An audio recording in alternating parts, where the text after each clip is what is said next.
Hello everyone, ADR Bricks here with the first video in a while. We will be taking a look at one of the most iconic and important Ferraris of all time, the Ferrari F40. Specifically how the two LEGO models of this supercar from the Creator Expert line and Speed Champions line translate details found on their real-world counterpart. Sets 10248 and 75890 came out only a few years apart, with the larger model in 2015 and the smaller model in 2018. 28 and 31 years after the first F40s were driven off the lot. Both models are built at different scales with varied piece counts. Even with this being the case, the overall look of both sets is faithful to the F40's design, which can be attributed to clever use of stickers and building techniques. The retail price of this supercar was $200,000 USD. Since then, they have skyrocketed in price, mostly because only 1,311 were built, and the fact that it was the last project Enzo Ferrari, the founder of the company, ever worked on.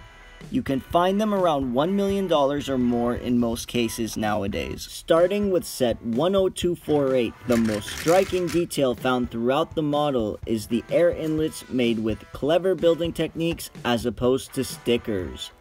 Air inlets create paths for air to flow through the car to help cool down certain areas that can overheat, like the brakes and the engine. Speaking of airflow, the use of black brick with bow 1x3x2 pieces inside the hood of the Ferrari demonstrate with striking accuracy the path the air flows through the front vents towards the brakes. This can be made very apparent when looking at the Doug DeMuro video of the F40.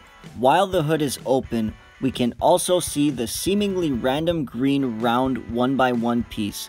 Taking a look at the actual photos of the car, you can see it is where the windshield washer fluid goes. Moving to the doors, you can easily spot the Lightsaber Blade piece in medium stone gray. It is supposed to represent the metal wire that is used to open the door. That's right, there is no door handle on this car. They tried to shave any unnecessary weight while designing the F40. Since the door is open, let's take a look inside. The gauges on the dashboard are not extremely accurate, but are as detailed as it could be at this scale. The center console has 3 main gauges which are well represented, along with the shifter and the handbrake, since the F40 was a 5-speed manual. Only 2 pedals are shown on the driver's side when there should be 3. But with the lack of space, it is understandable why it was not added. Lastly, the false glove compartment is depicted well with the 1x2 tile. The side paneling between the door and rear tires are at an angle just as they should be. The way the designer of the set produced this angle was creative. I will be using it in a mock that I started building this year. For convenience, the supercar had 2 fuel doors on opposing sides of the car. That minor detail did not make its way onto the set, but could have easily been added by replacing the 2 1x1 red tiles for 2 round 1x1 red tiles. Another detail that was omitted in the same general area is the air inlets at the edge of the rear windows. There is also a large gap in that section, and I highly doubt it was to represent the inlets. They could have probably printed that onto the same pieces they printed the red on. The rear windshield has openings just to help cool off the monster that is hiding underneath. That monster being the twin-turbo V8, which produces 478 horsepower and can launch the car from 0 to 60 miles per hour or 0 to 97 kilometers per hour in 4 seconds. Although this is slow compared to today's standards, it was quite the achievement back then. The engine prop comes in 2 pieces on the actual car, and to represent that, a lightsaber hilt piece was used to attach 2 black rods together. Overall, this is a great set. It does not omit many details and looks great to display. You can play with it a bit as well because it has many functional features. Now let's move on to set 75890, starting with it in the normal F40 form, and the one minifigure that comes with it. You can notice most of the air inlets have been reproduced with stickers instead of bricks. Unlike 10248, this model does show the air inlets by the back of the rear windows. There are 4 printed pieces, all 1x1 plates. These pieces would have been near impossible to put stickers on, so I am glad they decided to do so. The black line that runs around the car could not have been built any better. It is the correct thickness for the scale of the model and adds to the F40's signature look. That black line is also different depending on if the car was from North America or Europe. The front and back bumpers of the American version had a thicker lip that protrudes as opposed to the European ones, which did not. Come to think of it, this set represents both versions of the car, with the rear end being the North American version and the front and midsection having the thinner line, which is more the European spec. It is now time to transform the car into the Ferrari F40 Competizione.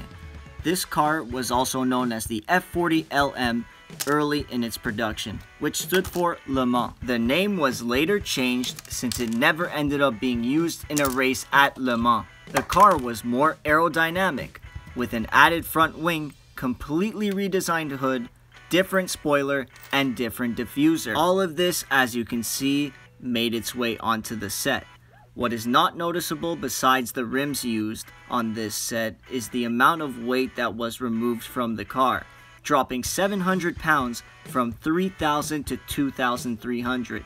The engine was also upgraded and produced 700 horsepower with a top speed of 229 miles per hour or 368 kilometers per hour. And with only 10 being produced, it would be quite expensive to purchase any of the remaining track cars. When I started making this video, there was one listed on the official Ferrari certified pre-owned website listed for $1,690,000 USD.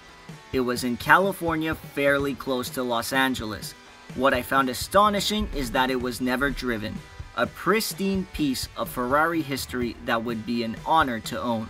To conclude, both sets are great examples of the F40 at different scales.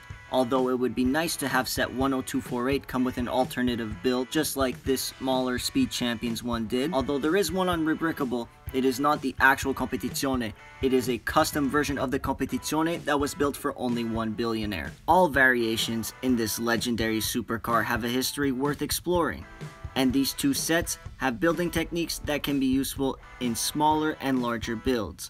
Cramming in a lot of details with such a small amount of parts is what Speed Champions does best, while the Creator Expert line uses complex building techniques to show finer details. I hope you enjoyed this video, as it took me a long time to make. If you would like to look at more information about these cars, all links will be in the description below. Also, if you have any questions, please feel free to ask. Like, comment, subscribe. This has been ADR Bricks, signing off.